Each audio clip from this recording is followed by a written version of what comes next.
Hi everyone everybody, আমি আমার 20,00,000 কোটি টাকা চাই, পাইতাম না। বাংলাদেশের ভিতরে অবস্থা খারাপ হইব।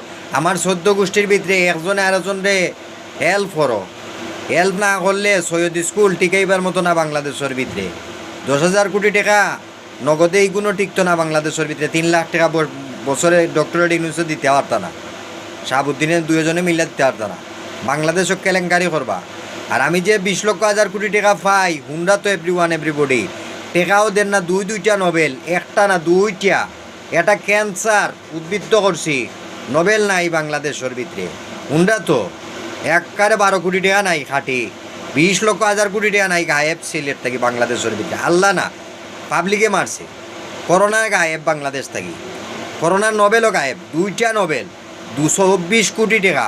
বাংলাদেশের ইতিহাসে 24 কোটি টাকার মালিক হইতাম পারছি না এখন পর্যন্ত। দুইটা নোবেল আড়াই লিছি বাংলাদেশের ভিতরে, ক্যান্সারও নাই, করোনাও নাই।